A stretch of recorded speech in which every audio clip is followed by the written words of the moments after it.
Hello, I'm Eddie Hazzard, and welcome to another show of It's an Amazing World. I'm here tonight with my co-host, Miss Shreela Goel, and she's going to talk to us today about some of her travels to the British Isles. Shreela, what are we going to see today? Well, we're going to see some big palaces and castles Uh-huh. in the British Isles. Uh-huh. And we're going to start off with Buckingham Palace. Oh, I can't wait. So Buckingham Palace has been part of the British sovereign's residence from 1837, when Queen Victoria was first in residence very briefly in July of 1837. My goodness. But today it's the administrative headquarters of the monarch. Mm-hmm. Now, George III bought Buckingham House in 1761 for his wife, Queen Charlotte, Wow. and used it for a comfortable family home close to St. James Palace, where many court functions were held, and the design changes that eventually took place over a long period of time actually turned Buckingham Palace to what it is now. Beautiful. So here's a picture of Buckingham Palace, the way it looks now. Uh-huh. And this is, And this is a front view Uh-huh. inside the gates. And when we took the tour in 2003, they had just opened it up for the season. And unlike other palaces, as I said, there was a warmth.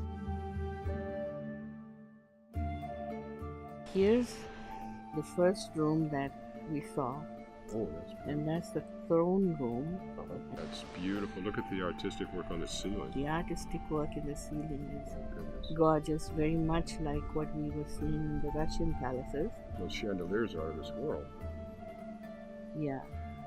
And usually this room is used for ceremonial receptions of dignitaries, and now basically they're used for formal addresses on important occasions.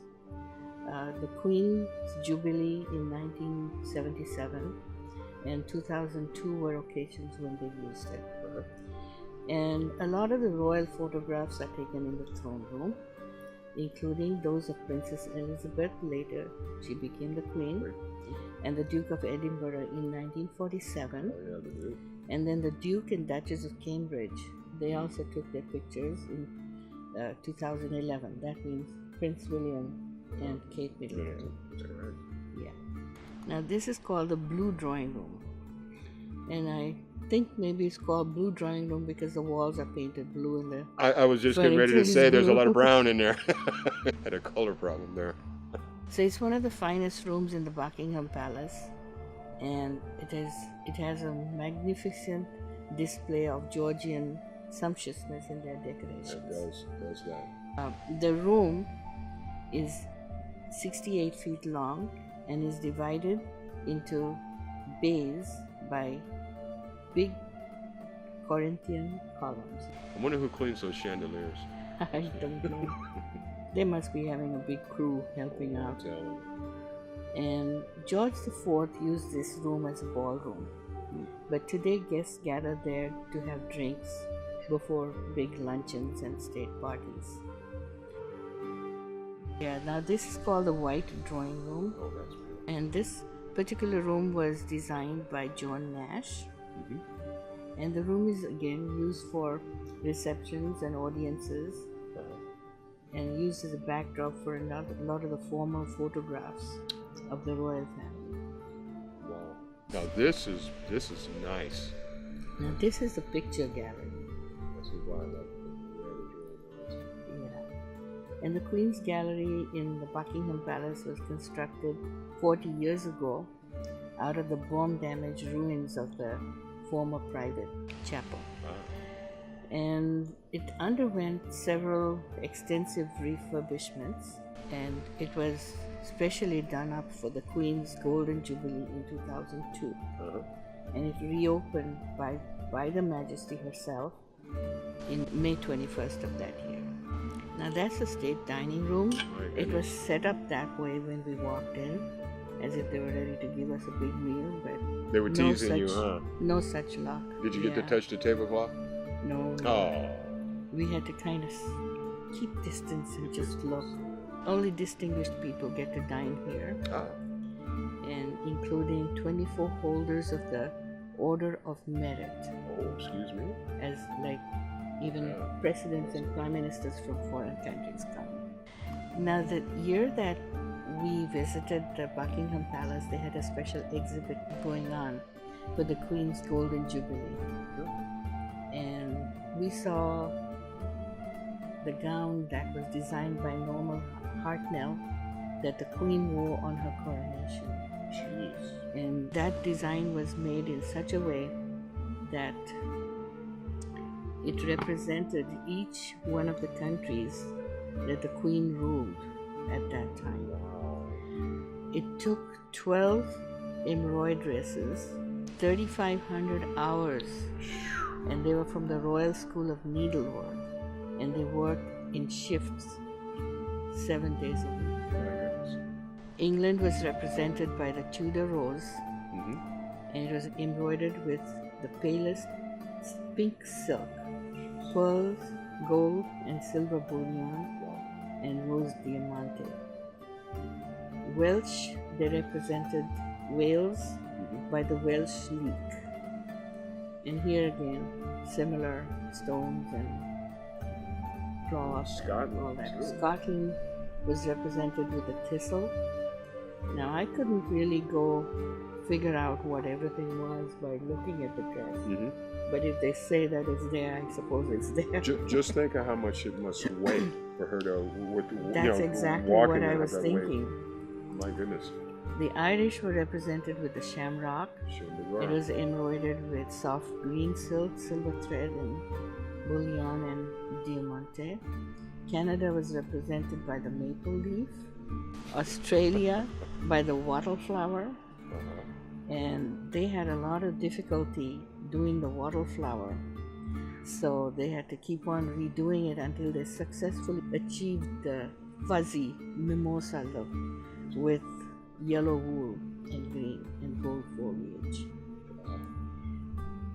New Zealand was represented with a fern, and that too they did it with similar green silk and silver and gold and crystal. Africa, South Africa was represented by the protea. Again, they used the same similar kind of things, and then the lotus flower was a symbol for India, and that differed a little bit from the lotus flower of Ceylon or Sri Lanka in design, but nevertheless both of them were there. And Pakistan had 3 emblems: wheat, cotton and jute, and they used different kinds of crystals and golden things to represent all of those. The cotton blossom was in silver and the leaves in green. When the Queen had her coronation, I happened to be in London. No. I was really small then.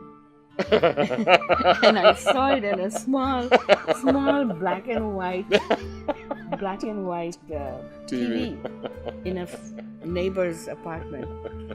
And at that time, everything looked quite miniature. But boy, when I went and visited the Royal Mews, pretty close to the Buckingham Palace, I saw the golden state coach that she sat in. Amazing. And really, it looked huge when I saw it in person. But in 1952, it looked pretty small. 63 years ago, pretty much. Wow. Yeah, so they were drawn by horses. The Royal Mews is actually a working stable. So whenever the Queen and her family go somewhere, they make all the arrangements for travel. So it's a working department. The stable area? Amazing. The stable area, it didn't smell like horses. I guess they were somewhere else. Well, they have them in perfume. Several different coaches were displayed there.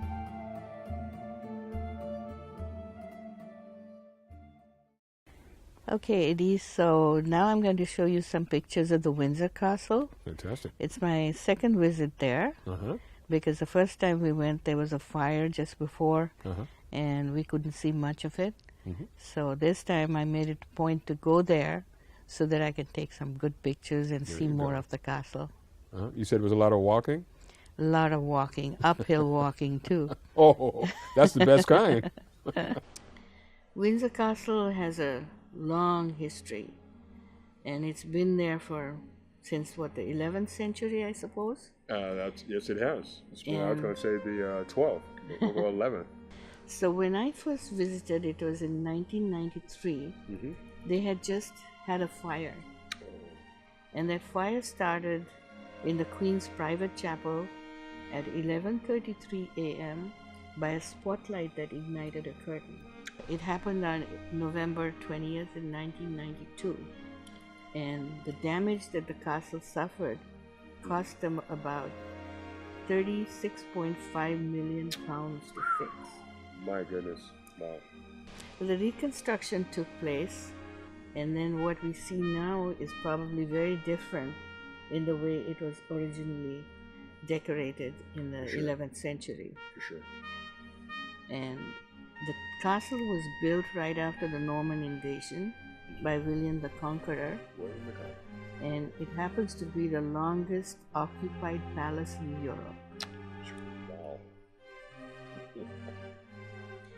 And it happens to be Queen Elizabeth's favorite weekend retreat. Wonder why? Well, it's a very big place. I think it's spread out over 13 acres of land. She's the longest sitting queen in history now, one of those. Looks like, yeah. Yeah.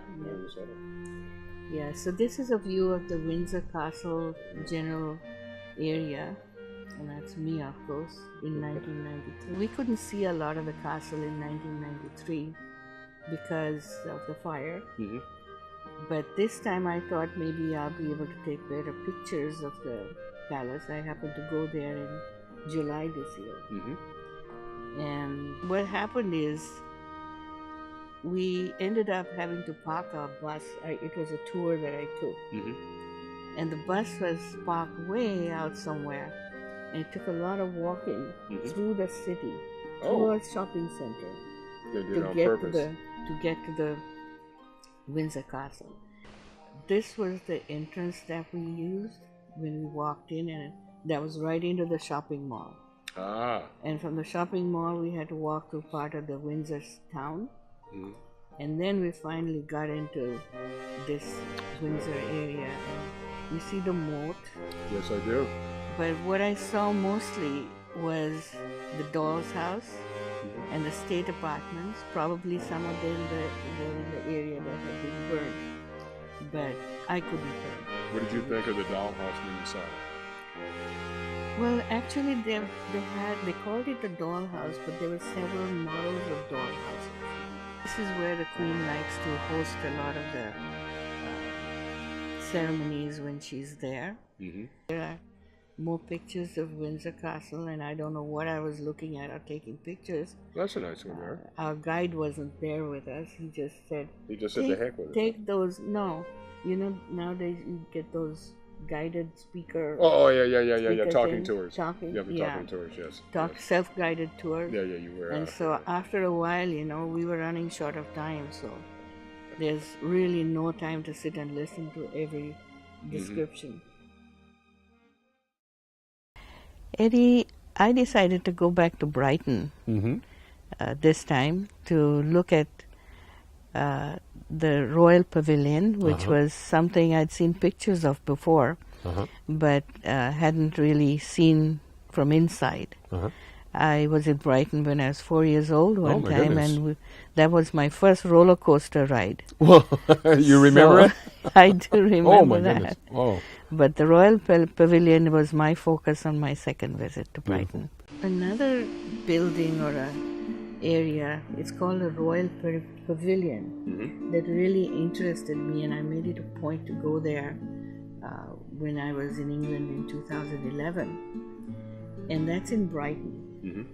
It's a royal residence that was built in 3 stages beginning in 1787. It's a seaside resort for George, Prince of Wales at that time, who became the Prince Regent in 1811. The architecture is very curious, and that's what attracted me there. It kind of has domes and minarets, very much like a lot of the buildings you see in India. A lot of Indian architecture there in England, you know, a long time ago. Yeah, but this one in particular stood out in me because of the domes and the minarets, and it's called an Indo-Saracenic style that's prevalent in India in the 19th century. And that style, architectural style, came back to England. And the British architects started designing buildings with domes and all that. Sometimes you can buy what is called a heritage pass in England, and they let you visit several of these palaces and castles with that pass. A lot of them are included. Next place we went to, Eddie, is Edinburgh Castle, and that too is uphill. Oh my goodness! They somehow like selecting places up on the hill to have their castles. Harder to conquer, probably. Probably. You see you coming. Yes. It was a historic fortress, and it dominates the skyline of the city. It's way on top of the city, and it's actually built on a massive place that they call the Castle Rock, and it's actually an extinct volcano. Wow. It's about 120 meters above sea level. It dates back to the 12th century. It is now a museum and a tourist attraction. To get there, either you walk or you go by bus or car. It's way up on top, and here's a view of the castle from the top of another building. And this is an extinct volcano, you were saying? Yeah. That's amazing. I don't know what'll happen if it decided. Well, you know, sometimes they're extinct and they light up every now and then. Yeah. This is one of the entrances. And kind of midway up, you see this kind of thing, and there were a whole bunch of cannons here. All ready to go. Ready to go. Yeah. You don't want a cannon that's not ready to go. I mean, that's just a tourist attraction. And this is a Scottish National War Memorial. Beautiful. Building.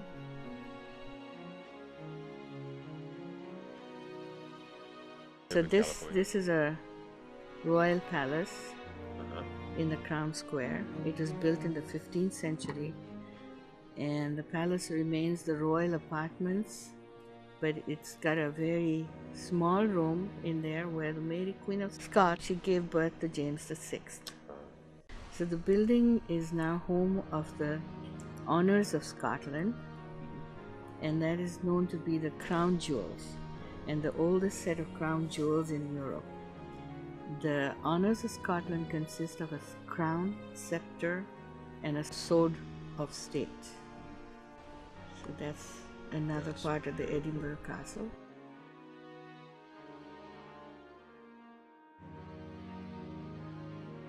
The castle at May was the next place we went to, and this is one of the northernmost castles that there is in the British Isles. Wow. The Queen Mother moved into the castle after her husband passed away, after the Queen occupied Buckingham Palace. She wanted to be away, probably. Well, the next interesting place that we saw was the castle at May, and this is the northernmost castle in the British Isles, way up in Scotland. Yeah. I like the Scottish people. And this happens to be the castle that the Queen Mother moved into after she lost her husband, and the Queen moved into the Buckingham Palace. So she bought it for a very nominal price, and rumor is that she paid £1 or something. Oh, wow. But it was in a state of big disrepair. She was smart. It was called the Goel Castle. This is a view of the side of the castle, and this is a view of the front of the castle.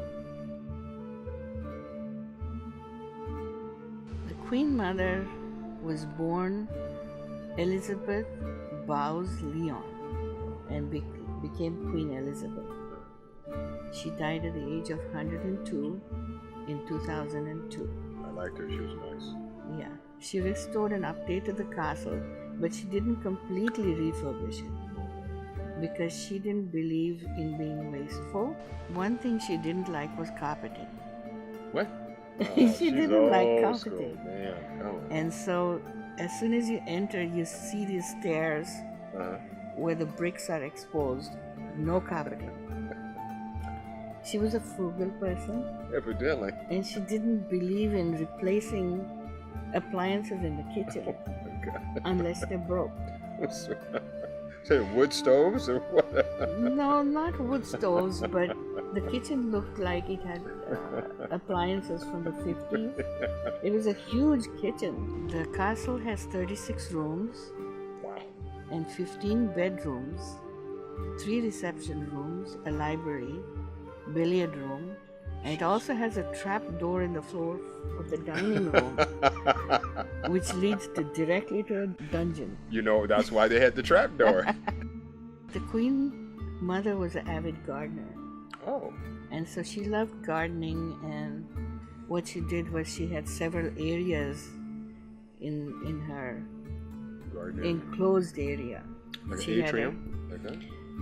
Enclosed meaning it was a walled area. Oh, okay. Where the public couldn't enter. Okay. So she had different kinds of vegetables growing in there. She had a flower garden, a shell garden, and a rose garden. So she grew raspberries and strawberries and artichokes. She also had a certain area a little bit away from the main castle where she had lots of animals. And young children, young visitors enjoyed going and seeing that area. The Blarney Castle was one of the castles that we saw in Ireland. And I didn't know this, but that's famous for people who like to kiss the Blarney Stone. Wow. And we have pictures of that to show you too. Did you kiss the Blarney Stone? Oh, no. Yeah. It's about 8 kilometers from the city of Cork. Like you put in wine bottle. Little wine bottles. That's correct. Yeah, so it's called Cork. And what's curious about that castle is that they have a stone. That's correct. And people want to go kiss the stone. Not me. Because they get gift of gab. That means they somehow become very eloquent. Oh. Or they suddenly become very skilled in flattery. I guess I kissed the wrong stone.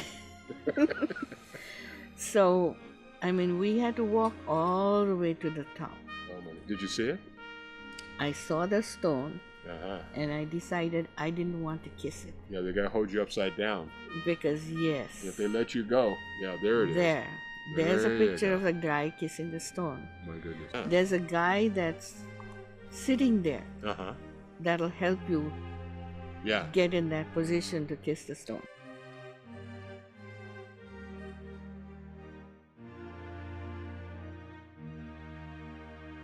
The Ross Castle in Killarney National Park was the next castle we saw. And they took us to the castle in a little carriage driven by horses. And that was a fun ride. Sounds like it. And they gave us a good carriage ride to get into the center of the area of the national park. And this particular castle still stands, and we saw a couple taking their wedding pictures. Oh. Yeah. The castle, that's nice. Yes.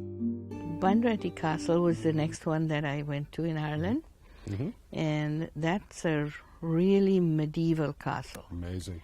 And it's set in a folk park where you could see how things were done during the medieval times. Wow. Now here they have the castle on one side, and they rent it out for medieval style dinner parties Smart. and banquets. Smart. But it's situated in an area where they have done it up to make it look like a folk park. It's an open air park. There's a whole bunch of buildings, and they have all the buildings decorated how it used to be in the medieval times. Wow. Almost like a Renaissance fair. Right. So it's entertainment for people who Even live the in that food area. also. They have some of the food. Some of them you might be able to go buy your food. Yeah. But if you book the castle for a banquet, then they'll serve you food and they'll entertain you.